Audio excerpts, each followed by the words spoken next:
வணக்கம். தமிழ் ஃபுட் கார்னரில் டிஃப்ரெண்ட்டான ரொம்ப சுவையான ஒரு ஸ்வீட் ரெசிபி பார்க்க போகிறோம். Stuffed sweet Goa. வீட்டில் உள்ள 3 பொருட்களை வச்சு நம்ம ரொம்ப ஈஸியாக இதை செஞ்சிடலாம். டேஸ்ட்டு பார்த்தீங்கன்னா ரொம்ப சூப்பராக இருக்கும். இப்போ எப்படி பண்ணுறதுன்னு பார்க்கலாம். இது வரைக்கும் தமிழ் ஃபுட் கார்னர் சேனலை சப்ஸ்கிரைப் பண்ணாதவங்க சப்ஸ்கிரைப் பண்ணிக்கோங்க. இந்த பேனில் 1 கப் தேங்காய் துருவல் சேர்க்குறேன். தேங்காயில் பேக் சைடில் உள்ள ப்ரௌன் பகுதியை நீக்கிட்டு துருவிக்கங்க. அப்போ தான் நல்லா ஒயிட்டாக இருக்கும். இது கூட 1/2 கப் பொடித்த வெல்லம் சேர்க்குறேன். இந்த தேங்காய் வெல்லம் ரெண்டையும் நல்லா மிக்ஸ் பண்ணி விட்டுட்டு லோ ஃப்ளேம்லேயே வச்சு நல்லா இதை கிண்டி கொடுத்துட்டே இருக்கணும். கண்டிப்பாக நீங்கள் ஸ்டவ்வை லோ ஃப்ளேமில் வச்சுக்கணும். அப்போ தான் நமக்கு இது நல்லா ரெடியாகி வந்ததுக்கப்புறமா உருண்டை பிடிக்க வரும். லோ ஃப்ளேம்லேயே இந்த மாதிரி 5-6 நிமிஷத்துக்கு கிண்டி கொடுத்துட்டு அதுக்கப்புறம் பார்க்கலாம்.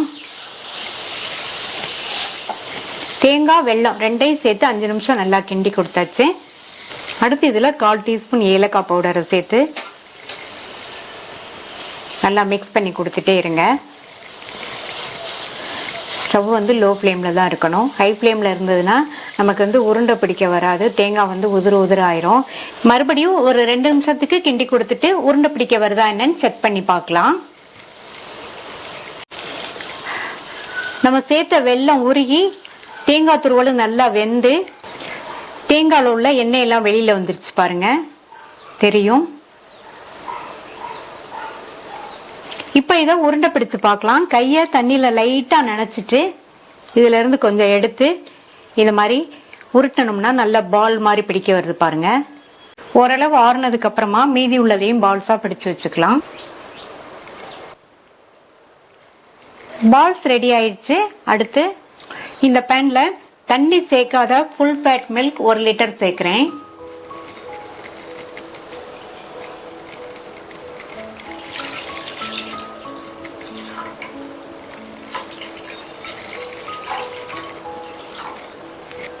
இந்த பாலை ஹை ஃப்ளேம்ல வச்சு பாலோட அளவு பாதி அளவுக்கு வர வரைக்கும் இந்த மாதிரி கிண்டி கொடுத்துட்டே இருக்கணும். ஹை ஃப்ளேம்ல வச்சிருக்கிறதுனால பக்கத்திலேயே இருந்து இந்த மாதிரி கிண்டி கொடுத்துட்டே இருங்க. அப்பதான் பால் அடியில பிடிக்காம இருக்கும்.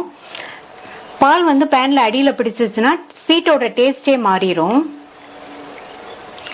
நம்ம சேர்த்திருக்க இந்த பால் பாதி அளவுக்கு வத்தி வந்ததுக்கு அப்புறமா பார்க்கலாம். ஹை ஃப்ளேம்லயே வச்சு இந்த மாதிரி கலந்து விட்டு பால் பாதி அளவுக்கு வத்தி வந்திருக்கு. நல்லா திக்கா இருக்கு.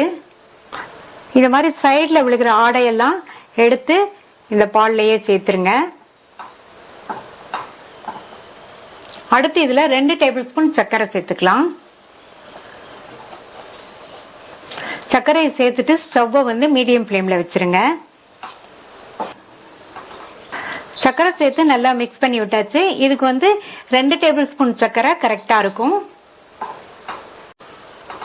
நம்ம உள்ள வைக்கிற ஸ்டஃபிங் ஸ்வீட்டா இருக்கிறதுனால பாலுக்கு இந்த அளவு ஸ்வீட் போதும்.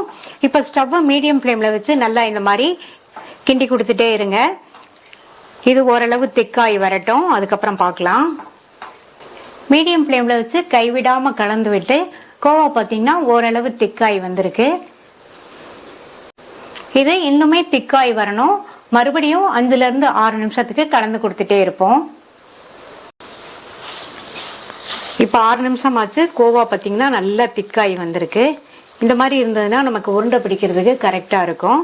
இதை இறக்கி வச்சு ஆற விட்டுறலாம். இந்த கோவாவை இந்த பிளேட்டுக்கு மாத்துறேன், நல்லா ஆறட்டும். கோவா ஆறி நல்லா திக்காயிடுச்சு. கையில் லைட்டாக நெய்யை அப்ளை பண்ணிட்டு கொஞ்சமாக இதில் இருந்து எடுத்து இந்த மாதிரி உருட்டிட்டு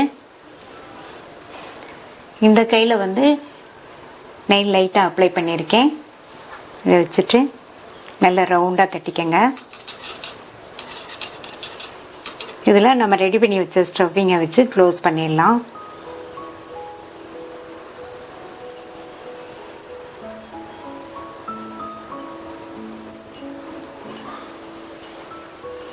நல்லா க்ளோஸ் பண்ணியாச்சு. நல்லா இந்த மாதிரி உருட்டிட்டோம்னா நம்மளுடைய டேஸ்டான ஸ்டஃப்டு ஸ்வீட் கோவா ரெடி ஆயிடுச்சு.